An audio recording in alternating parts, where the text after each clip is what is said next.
आ गए तो ऐसे आओ कि जाना ना पड़े, और यदि जाना ही है तो ऐसे जाओ ऐसे जाओ ऐसे जाओ कि उस स्थान से फिर लौट करके आना ना पड़े। ऐसा वह स्थान सिद्धों का आवास पंचम गति के रूप में है, जो पंचम गति शरीरातीत है, कर्मातीत है, कर्म नौकर्म नहीं है। शुद्ध चैतन्य तत्व, शुद्ध चैतन्य द्रव्य अपने स्वाभाविक परिणमन के साथ अविनाशी अविनाशी स्थिर स्वभाव को लिए हुए है। वह गति ही श्रेष्ठ गति मानी गई है। प्रभा के रूप में मणियों की प्रशंसा कर दी। अब मणि तो सुनते हैं, पर कहाँ किसको देखने को मिलती है? चमकदार में चमकदार, चमकदार में चमकदार, और विद्युत के ज़माने में, लाइटों के ज़माने में, चमक धमक के ज़माने में ये कलर अच्छा, ये कलर अच्छा, ये चमक अच्छी, ये चमक अच्छी। अरे भैया, चमक धमक के ज़माने में सुन रहे हो कि नहीं सुन रहे हो? बोलो, सुन रहे कि नहीं सुन रहे? पीछे तक आवाज़ आ रही कि नहीं आ रही? आ रही है तो सुनो। चमक धमक के ज़माने में ये चमक धमक क्या किस काम की? जरा बिजली यहाँ वहाँ हो गई, अंधेरा अंधेरा हो जाता, उजाला उजाला काला काला हो जाता। जरा सा चंद्र ग्रहण हो जाए, रात अंधेरी हो जाती। सूर्य ग्रहण हो जाए तो दिन का उजाला कम हो जाता है। लाइट चली जाए तो चमकते हुए तुम्हारे बल्ब भी दिखाई नहीं देते कहाँ पर हैं। इन आभाओं की क्या बात, हमारे शरीर तो चमक रहा है, ठीक है, तुमसे ज़्यादा और दूसरे का चमक रहा है, कुछ नहीं। लेकिन सबसे ज़्यादा आभा मणियों की होती है, प्रभा कांति मणियों की होती है। तो प्रभाओं की चर्चा करें तो मणि सभी को नहीं मिलती है। मणि पुण्य से, भाग्य से मिलती है। मणि कंचन का योग कहते हैं, ऐसा भाग्य से ही होता है। और ज्ञान तो सभी को है, किसको ज्ञान नहीं है बताओ? तुम लोगों को ज्ञान है कि नहीं है? है। कितना ज्ञान है? अपने घर का, अपनी दुकान का, अपने गांव का, और ज़्यादा तो टीवी के माध्यम से, इंटरनेट के माध्यम से, यहाँ का वहाँ का, इस देश का उस देश का, इस दुनिया का उस दुनिया का, नई दुनिया का पुरानी दुनिया का, नए भारत का पुराने भारत का, है सब चलता रहता है। पुराने भारत का ज्ञान, नए भारत का ज्ञान, पुरानी दुनिया का ज्ञान, नई दुनिया का ज्ञान, दबंग दुनिया का ज्ञान, सबका ज्ञान होता रहता है।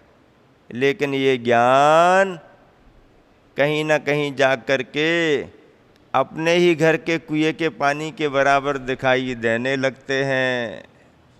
अपने ही घर के कुएं के पानी के बराबर। क्यों?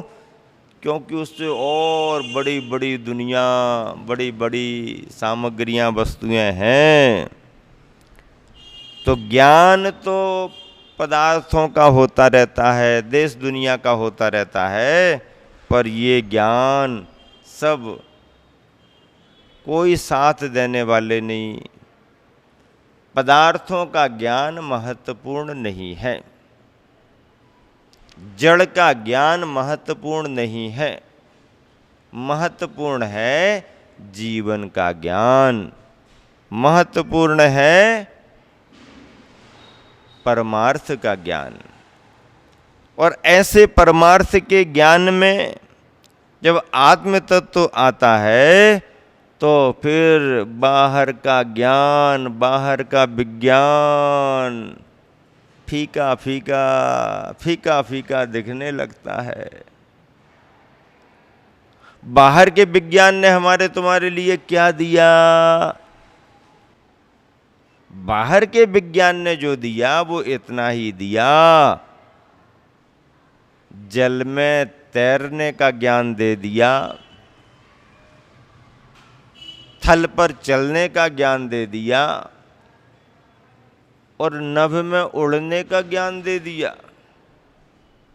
विज्ञान ने जल तरणी विद्या दे दी, थल तरणी विद्या दे दी और नभ तरणी विद्या भी दे दी, लेकिन भव तरणी विद्या नहीं दे पाई विज्ञान।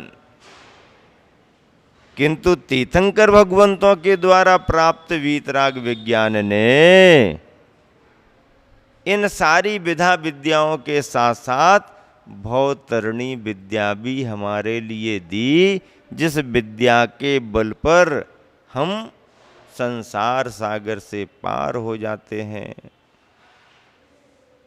विद्या का आनंद अलग बात है और आनंद की विद्या अलग बात है। विद्या का आनंद अलग बात है और आनंद की विद्या अलग बात है। क्यों? क्योंकि आनंद की विद्या परमार्थ की विद्या है, और यदि आनंद की विद्या नहीं है तो विद्या के आनंद में, शब्दों के आनंद में, भाषा के आनंद में तो सारी दुनिया लगी हुई है। ज्ञानों में अविनाशी आत्मज्ञान, वीतराग विज्ञानता को लेकर के ज्ञान, जिसे कहें केवल ज्ञान ही महत्वपूर्ण है। बाकी मति ज्ञान, श्रुत ज्ञान, अवधि ज्ञान, मना पर्याय ज्ञान सब छूट जाने वाले हैं। मति ज्ञान, श्रुत ज्ञान, अवधि ज्ञान का कोई बहुत ज्यादा महत्व नहीं है। मना पर्याय ज्ञान चलो भाई मुनियों को होता है इसलिए महत्व है। अवधि ज्ञान तो चारों गतियों में है, देव नारकियों को भी हो सकता है, मिथ्या दृष्टि देव को भी अवधि ज्ञान हो सकता है, त्रियंच को भी अवधि ज्ञान हो सकता है, सम्यक दृष्टियों को भी हो जाता है।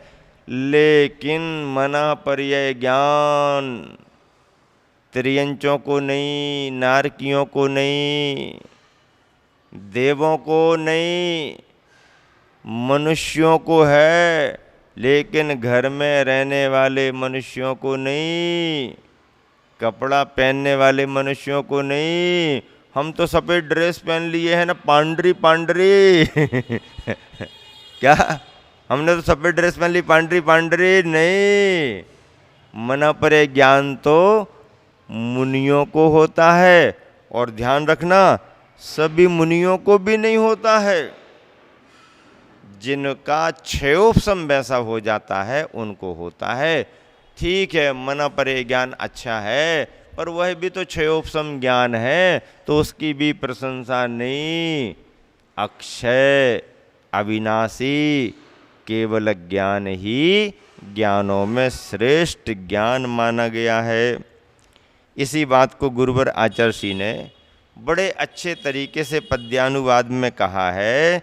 सभी सुखों में आत्मिक सुख ही उत्तम है, श्रुति गाती है।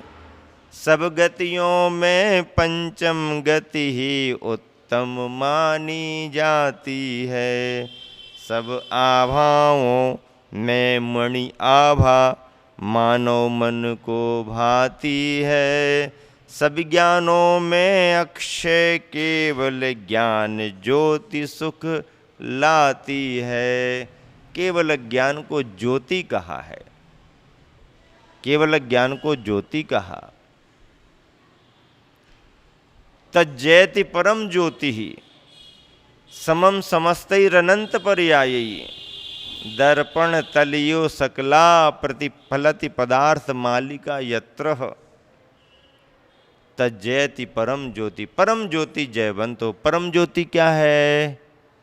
केवल ज्ञान को परम ज्योति कहा। ज्ञान को प्रकाश का प्रतीक माना है।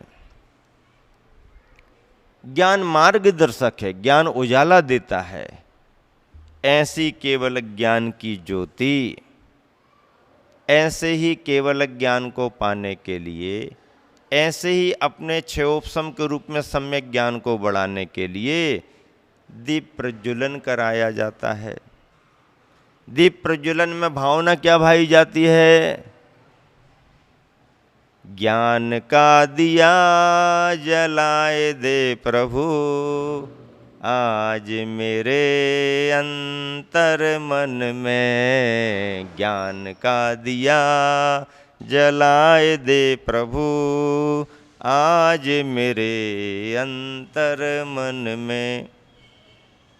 ज्ञान के दिए को जलाने की भावना है। गुरु से ज्ञान मिलता है। ज्ञान हम सबके लिए महान बनाता है। ज्ञान का संस्कार अपने आप में व्यक्ति को बहुत बड़ा महान पद दिलाने वाला हो जाता है। ऐसे ज्ञान के लिए, सम्यक ज्ञान के लिए महत्व दिया गया है। और सम्यक ज्ञान में क्षयोपशम ज्ञान परोक्ष ज्ञान है, या प्रत्यक्ष हैं तो एक देश प्रत्यक्ष हैं, लेकिन संपूर्ण रूप से प्रत्यक्ष एकमात्र केवल ज्ञान है, जो क्षयोपशम रूप में नहीं है, छायक रूप में है।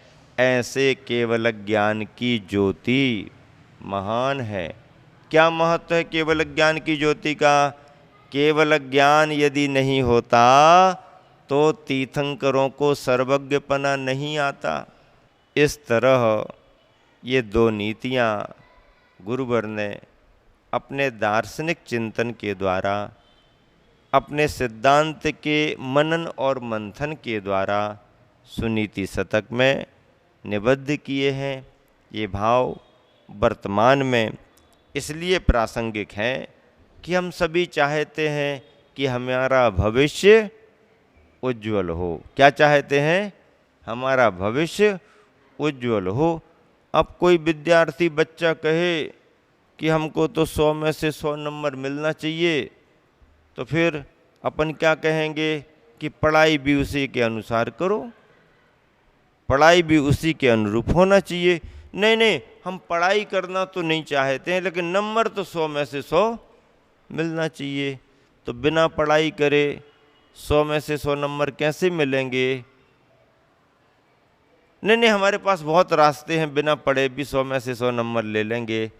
वो रास्ते सब मूल रास्ते नहीं हैं, वो रास्ते सब यूं ही रास्ते हैं।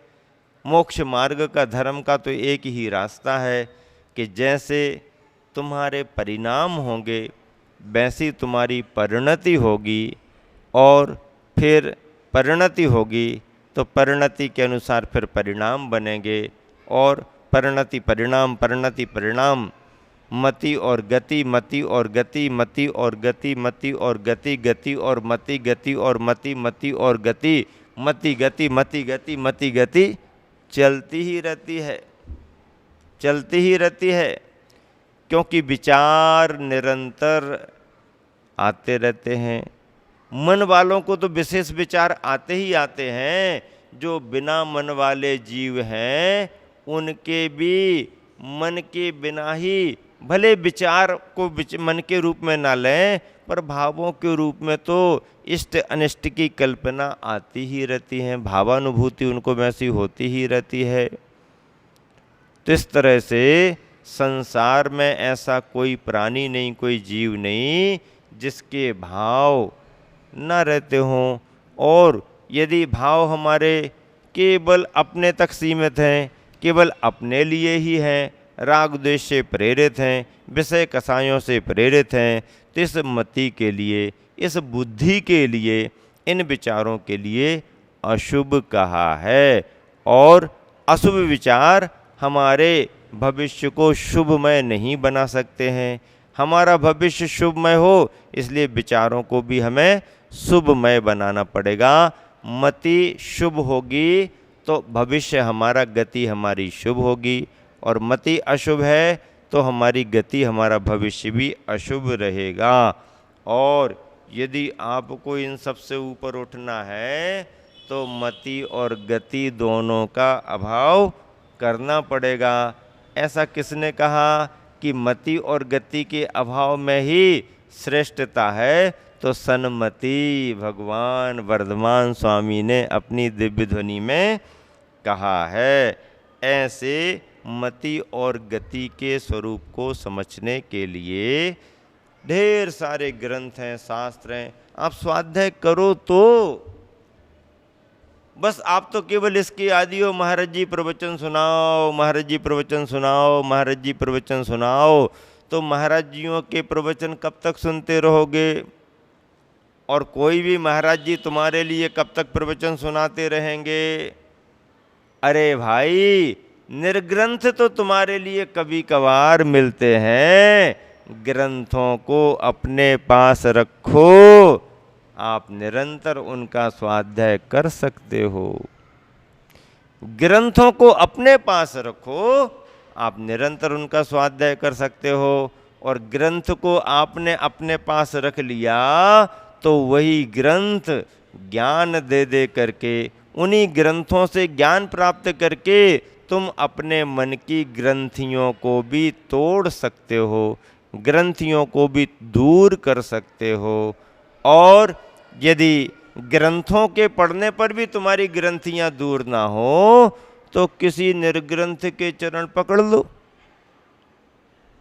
निर्ग्रंथ का सानिध्य प्राप्त कर लो। क्यों? क्योंकि हमारे गुरुवर कहते हैं, चरण तो बहुत छुए आज तक तुमने, अब आगे बढ़ कर के आचरण भी छुओ। चरण तो बहुत छुए हैं तुमने, और चरण छू छू करके चरणों को परेशान भी कर दिया है तुमने।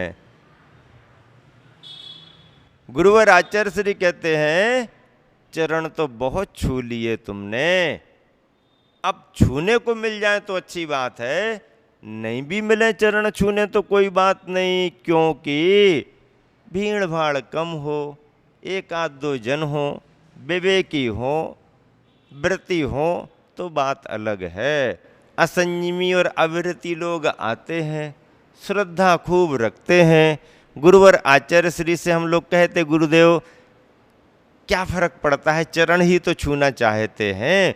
तो आचार्य श्री कहते हैं कि मैं मना कहाँ करता हूँ, लेकिन विवेक तो रखें, शुद्धि तो रखें, धक्का मुक्की तो ना करें, आराम से तो करें। अरे कभी कभी तो इतना अविवेक रहता ग्रस्तों का कि नाखून इतने बड़े बड़े भी रखे रहते हैं, फिर भी पैर पकड़ने की कोशिश करते हैं, और कई बार उनके नाखून भी गुरुओं के चरणों में लग जाते हैं।